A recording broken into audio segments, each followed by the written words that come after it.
This is are के शुक्ला। आज हम लोग बात कर रहे हैं जूलॉजी का रेस्पिरेशन के बारे में हम लोग डिस्कशन कर रहे हैं। तो सबसे पहले हम लोग बात करेंगे रेस्पिरेशन में क्या होता है और कैसे ये काम करता है। एक डायग्राम आपके सामने है, उसको ध्यान से देखेंगे। 3 सर्किल डायग्राम में बना हुआ है। जो पहला सर्कल जहाँ पर अब जो अभी मैं इंडिकेट कर रहा हूँ वो एटमॉस्फेयर को दिखा रहा है, और सेकंड सर्किल किसको दिखा रहा है? लंग्स को। और तीसरा सर्किल किसको दिखा रहा है? टिश्यू को। एक बार फिर से ध्यान देंगे, डायग्राम में कितना सर्किल बना हुआ है? 3 सर्किल बना हुआ है। पहला सर्किल किसको दिखा रहा है? एटमॉस्फेयर को। दूसरा सर्किल किसको दिखा रहा है? लंग्स को। और तीसरा सर्किल किसको दिखा रहा है? टिश्यू को। अब आपको याद रखना है, एटमॉस्फेयर और लंग्स के बीच में जो भी आदान प्रदान होता है वो क्या कहलाता है? श्वासोच्छ्वास या ब्रीदिंग। किसके बीच में? अच्छे से आपको याद रखना है, एटमॉस्फेयर और लंग्स के बीच में जो भी आदान प्रदान होता है वो क्या कहलाता है? वो कहलाता है श्वासोच्छ्वास या ब्रीदिंग। ठीक है। और इसमें किसका आदान प्रदान होता है? किसका एक्सचेंज होता है? एयर का एक्सचेंज होता है। उसके बाद आपको याद रखना है, एयर जब लंग्स में आ जाता है तो वहाँ से ऑक्सीजन निकलकर टिश्यू में पहुँचता है। कहाँ पहुँचता है? टिश्यू में। और टिश्यू में जो कार्बन डाइऑक्साइड होता है वो कहाँ पहुँचता है? लंग्स के अंदर।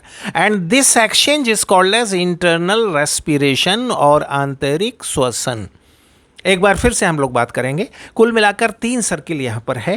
पहला सर्किल किसको डिनोट करता है? एटमॉस्फेयर को। दूसरा किसे डिनोट करता है? लंग्स को। और तीसरा किसे करता है? टिश्यू को।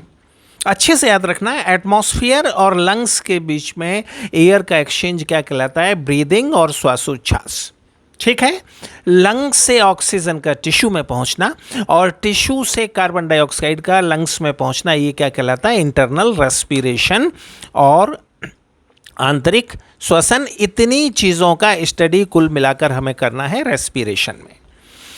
उसके बाद एनसीईआरटी का दूसरा टॉपिक है, आपको अच्छे से याद रखना है, respiratory organ in kingdom animalia.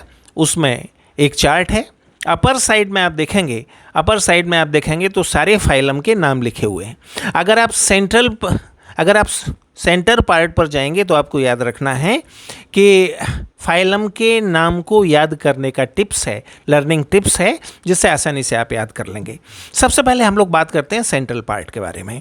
यहाँ क्या लिखा हुआ है? PCC palm EHC।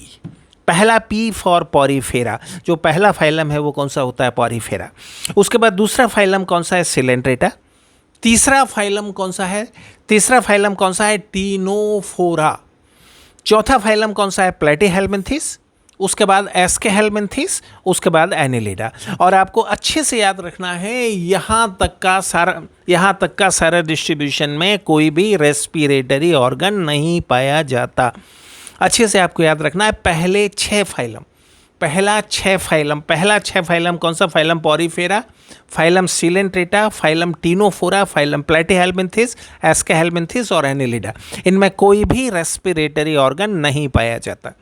उसके बाद फाइलम आर्थ्रोपोडा, जिसमें बहुत सारे रेस्पिरेटरी ऑर्गन हैं, बट जो उसका मेन ऑर्गन है ट्रैकियल सिस्टम, वो किस में पाया जाता है? कॉकरोच।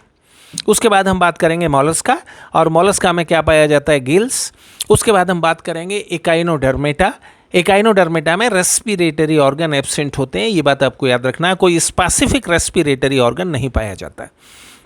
कुछ एक रेस्पिरेटरी ऑर्गन पाए जाते हैं जो इल डेवलप हैं, लेस डेवलप हैं, जिनको परफेक्ट रेस्पिरेटरी ऑर्गन नहीं पाया जाता। उसके बाद फाइलम हेमिकॉर्डेटा में क्या पाया जाता है? गिल्स।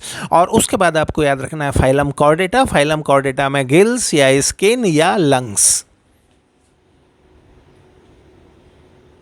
अब बताओ क्या फरमा रही? ये कह रहे थे कि तुम्हारी उल्टी पेंसिल जा रही है, यहाँ से आना चाहिए। तुम यहाँ से नहीं जा सकते, स्टैंड लगा है। अरे तो तुम यहाँ से बोलो, स्टैंड नहीं जा या सकते। उसको घुमाओ। तो उल्टी पेंसिल जा रही है ऐसे वो नहीं, और छाया पड़ रही है, नहीं हो सकता। और शैडो पड़ रही है। प्रखर जरा चेक तो करो इसको, जल्दी चेक करो जरा रिकॉर्डिंग कैसे। नहीं जा सकता। मुझे लगा था फुल स्केल रिकॉर्डिंग कर रहे हैं। हाँ, फुल स्केल करें, लेकिन चेक करो उसको जल्दी, रुको।